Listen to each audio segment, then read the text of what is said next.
क्या आप यकीन करेंगे कि आज अमेरिका, यूरोप और अफ्रीका की सड़कों पर दौड़ रही लाखों गाड़ियों की कहानी कहीं ना कहीं भारत से जुड़ी हुई है। सुनने में ये किसी फिल्म का डायलॉग लग सकता है, लेकिन इसके पीछे छिपा सच इतना बड़ा है कि उसने दुनिया की सबसे ताकतवर ऑटोमोबाइल कंपनियों की रणनीति ही बदल दी। सबसे हैरान करने वाली बात यह है कि ये सब बिना किसी बड़े शोर शराबे के हुआ। दुनिया का ध्यान कहीं और था और भारत चुपचाप अरबों डॉलर का ऐसा खेल खेल रहा था जिसने ग्लोबल मार्केट की दिशा बदलनी शुरू कर दी। लेकिन सवाल यह है कि आखिर ऐसा क्या हुआ कि जिन देशों में कभी जापान, जर्मनी और चीन का दबदबा हुआ करता था, वहां अब मेड इन इंडिया की गूंज सुनाई देने लगी। और इस पूरी कहानी का सबसे बड़ा राज आखिर कौन सा है, गाड़ियां या कुछ और? जवाब आपको थोड़ा चौंका सकता है। साल 2025 भारत के ऑटोमोबाइल सेक्टर के लिए ऐतिहासिक साबित हुआ। आधिकारिक आंकड़ों के अनुसार भारत ने एक ही साल में 63 लाख से ज्यादा वाहनों का निर्यात किया, जो पिछले साल के मुकाबले लगभग 24% की शानदार बढ़ोतरी थी।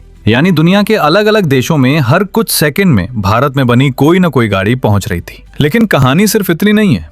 हम में से ज्यादातर लोगों को लगता है कि भारत सिर्फ एक बहुत बड़ा बाजार है जहां विदेशी कंपनियां अपनी गाड़ियां बेचकर पैसा कमाती हैं। लेकिन असलियत इससे बिल्कुल उलट है। आज भारत सिर्फ खरीदने वाला देश नहीं रहा, बल्कि दुनिया को गाड़ियां और तकनीक बेचने वाला देश बन चुका है। यही बदलाव भारत की अर्थव्यवस्था को एक नई ऊंचाई पर ले जा रहा है। अब जरा सोचिए, अगर हर साल अरबों डॉलर सीधे विदेशी बाजारों से भारत आ रहे हों, तो उसका असर सिर्फ कंपनियों पर नहीं, बल्कि पूरे देश की अर्थव्यवस्था पर पड़ेगा। यही वजह है कि भारत का ऑटोमोबाइल और ऑटो कंपोनेंट एक्सपोर्ट अब लगभग 35 से 40 अरब डॉलर के स्तर तक पहुंच चुका है। लेकिन यहाँ एक ऐसा सवाल पैदा होता है जिसका जवाब शायद आपने कभी नहीं सोचा होगा। अगर भारत की सड़कों पर आज भी विदेशी ब्रांड्स दिखाई देते हैं, तो फिर दुनिया आखिर भारतीय गाड़ियों की तरफ इतनी तेजी से क्यों बढ़ रही है? इसका जवाब छिपा है भारत की उस रणनीति में जिसे बहुत कम लोगों ने नोटिस किया।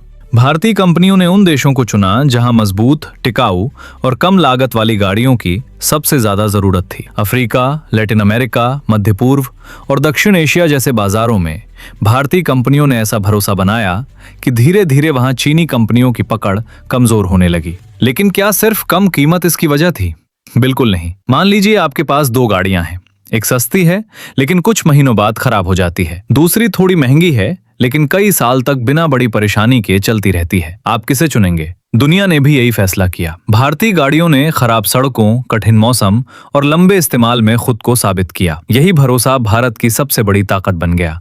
यहीं से शुरू हुआ भारत का असली खेल। आज अफ्रीका के कई देशों में बजाज और टीवीएस की मोटरसाइकिलें सिर्फ वाहन नहीं, बल्कि लोगों की रोजमर्रा की जिंदगी का हिस्सा बन चुकी हैं। हजारों छोटे व्यापारी, किसान और डिलीवरी एजेंट अपनी कमाई इन्हीं भारतीय बाइक्स के भरोसे करते हैं।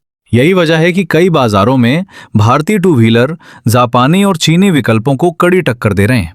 लेकिन रुकिए, अगर मैं कहूं कि गाड़ियों का एक्सपोर्ट इस पूरी कहानी का सबसे बड़ा हिस्सा ही नहीं है, तो क्या आप यकीन करेंगे? असल खेल वहां शुरू होता है जहां शायद ही किसी की नजर जाती हो। एक ऐसा बिजनेस जो कैमरों से दूर है लेकिन हर दिन भारत में अरबों रुपए ला रहा है। एक ऐसा बिजनेस जिसके बिना BMW, मर्सिडीज, ऑडी और फोर्ड जैसी दिग्गज कंपनियां भी अपनी कई गाड़ियां पूरी नहीं कर सकती। आखिर ऐसा कौन सा सीक्रेट सेक्टर है जो भारत को दुनिया का असली ऑटोमोबाइल पावर हाउस बना रहा है? यही सबसे बड़ा खुलासा हम अगले भाग में करेंगे। और यकीन मानिए, उसके बाद आप किसी भी विदेशी लग्जरी कार को पहले जैसी नजर से कभी नहीं देख पाएंगे। जय हिंद।